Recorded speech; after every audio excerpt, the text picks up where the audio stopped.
Desde hace ya un tiempo atrás, este falso maestro llamado César Silva viene confundiendo a la iglesia con sus medias verdades y sus mentiras. Sus ataques a la fe me recuerdan a los ataques que el diablo hizo en contra de nuestro Señor y Salvador Jesucristo. En esa ocasión, el diablo usó la misma palabra de Dios para tentar a Jesús. De igual manera, este falso maestro trata de confundirnos usando la palabra de Dios.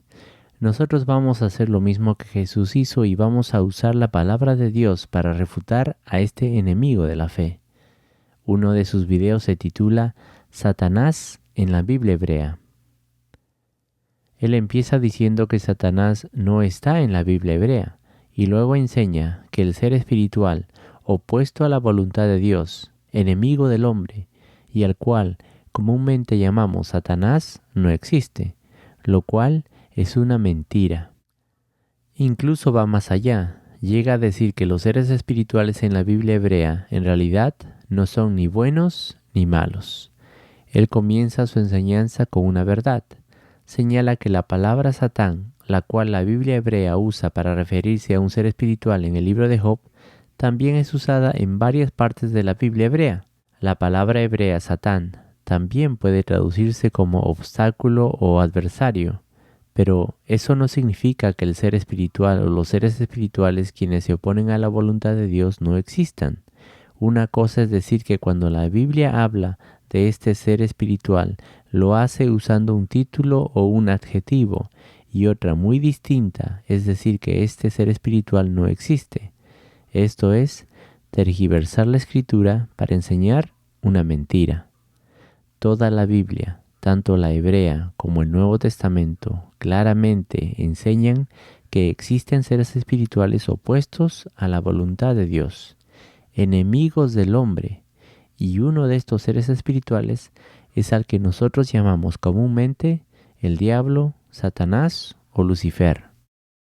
Es verdad que en la iglesia existe confusión acerca de estos seres espirituales descritos en toda la Biblia, y a veces atribuimos a estos seres espirituales demasiada importancia, pero es exactamente eso lo que este falso maestro aprovecha para tratar de confundirnos y negar la existencia de estos seres espirituales opuestos a Dios.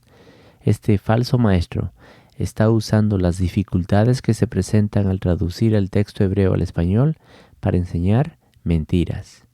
Imagínate que yo diga, esta computadora me costó un ojo de la cara. ¿Cómo traduces eso al mandarín?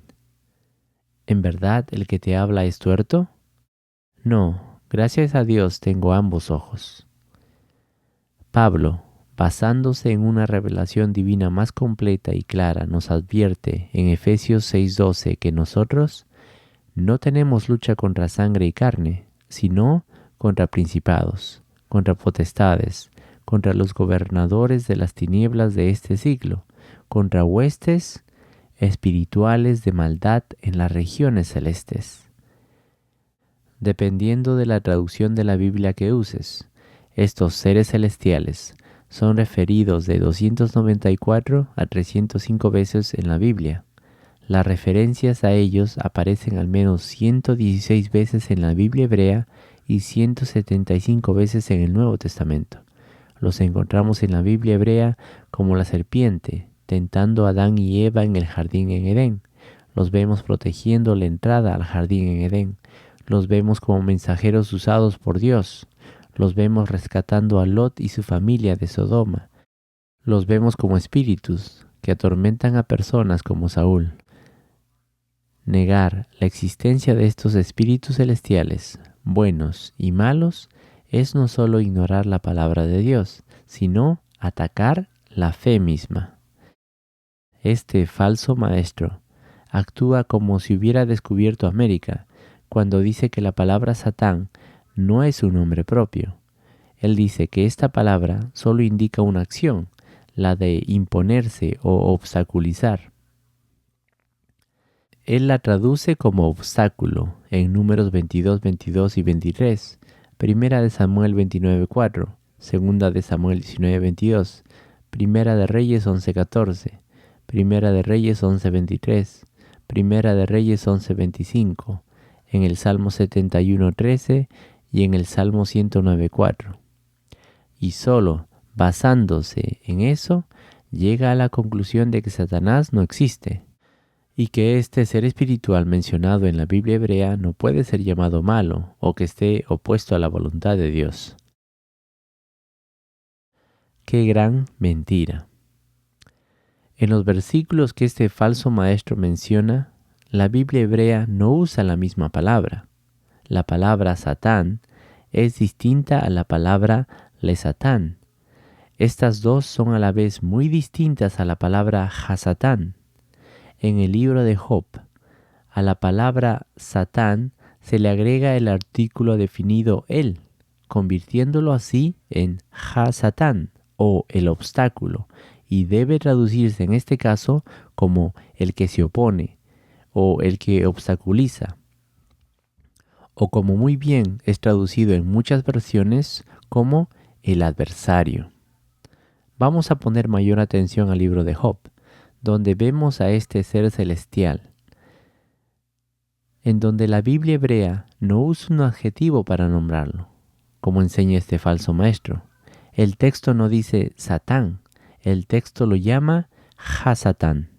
En Job 1:6 leemos: un día vinieron a presentarse delante de Jehová los hijos de Dios, entre los cuales también vino Satanás. El texto hebreo lo identifica no simplemente como Satán o obstáculo, tampoco lo llama Lesatán o un obstáculo. La Biblia hebrea lo identifica como Hasatán o el adversario. La pregunta es, ¿de quién es el adversario? Si leemos el libro de Job, claramente podemos ver que este ser espiritual es el adversario de Job. Este ser espiritual quiere demostrar que Job en realidad solo busca las bendiciones de Dios. En verdad, Job no es temeroso de Dios.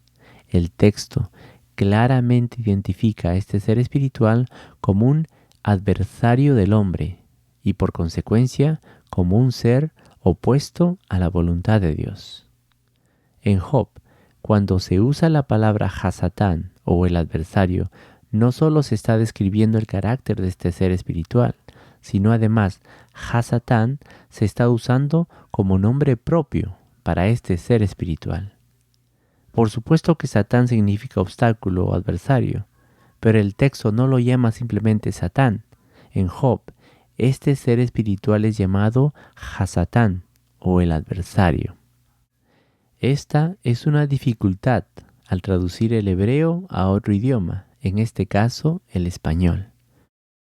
Como ejemplo podemos señalar a la palabra hebrea malajé, que en Génesis 32:1 significa ángeles, pero en 1 Samuel 25:42 la misma palabra se usa para referirse a los mensajeros de David, o malajé de David. La misma palabra se usa para referirse a mensajeros humanos y para referirse a seres espirituales. Entonces, ¿cómo podemos distinguir cuando la Biblia usa la misma palabra para referirse a seres espirituales y a mensajeros humanos? El contexto. No te sirve de nada conocer hebreo, arameo, griego, si no entiendes el contexto en el cual la palabra está siendo usada. Otro ejemplo, en Génesis 1:1 leemos, Bereshit bara Elohim, en el principio creó Dios. La palabra para referirse a Dios es Elohim, pero en Éxodo 22:9 leemos, la causa de ambos vendrá delante de los Ha-Elohim, y el que los Elohim condenaren, pagará el doble a su prójimo. Es la misma palabra que encontramos en Génesis 1:1, pero aquí se traduce como la causa de ambos vendrá delante de los jueces, y el que los jueces condenaren, pagará el doble a su prójimo. Entonces, ¿cómo podemos distinguir cuando la Biblia está refiriéndose a Dios y cuando está hablando de jueces humanos? El contexto. No te sirve de nada conocer hebreo, arameo y griego si no entiendes el contexto en el cual la palabra está siendo usada. Otro ejemplo, cuando Lea en Génesis 29:32 pone nombre a sus hijos. Al primero lo llamó Rubén, porque dijo: ha mirado Jehová mi aflicción, ahora por tanto me amará mi marido. El nombre Rubén se compone de dos mitades. La primera es Ru, significa mirar o ver, y la segunda es Ben, significa hijo. Rubén no es un nombre propio. Es más, ni siquiera es un título. Rubén es más bien un grito pidiendo atención. Lea está exclamando a Jacob: mira, un hijo. Y esta exclamación, este pedido de atención, se convirtió en un nombre propio. De la misma manera, este título, Hasatán o el adversario, con el tiempo se convirtió en el nombre propio para este ser espiritual, en guerra con el hombre y opuesto a la voluntad de Dios. Si aplicáramos la enseñanza de este falso maestro, entonces diríamos que no solo los espíritus opuestos a Dios no existen. También tendríamos que decir que los ángeles, o los espíritus que cumplen la voluntad de Dios, no existen. E incluso podríamos decir que Dios no existe. Según la lógica de este falso maestro, nosotros debemos traducir Génesis 1:1 como: en el principio los jueces crearon. Esto no es algo nuevo, ya que el mismo Jesús tuvo que lidiar con los saduceos, quienes, al igual que este falso maestro, enseñaban que los seres espirituales no existían. Tampoco creían en la resurrección. Esta es una táctica demoníaca, el negar la existencia de seres celestiales, seres espirituales que cumplen la voluntad de Dios y seres espirituales opuestos a la voluntad de Dios. El mismo Jesús, cuando nos enseña a orar, en Mateo 6:13 dice: y no nos dejes caer en tentación, sino líbranos del maligno. Jesús se está refiriendo a un ser espiritual del cual debemos ser librados o protegidos, y Jesús lo llama un ser maligno. Repito la advertencia de Pablo en Efesios 6:12, porque no tenemos lucha contra sangre y carne, sino contra huestes espirituales de maldad en las regiones celestes. Que Dios los bendiga, y estaremos refutando a este falso maestro y sus falsas enseñanzas en videos futuros.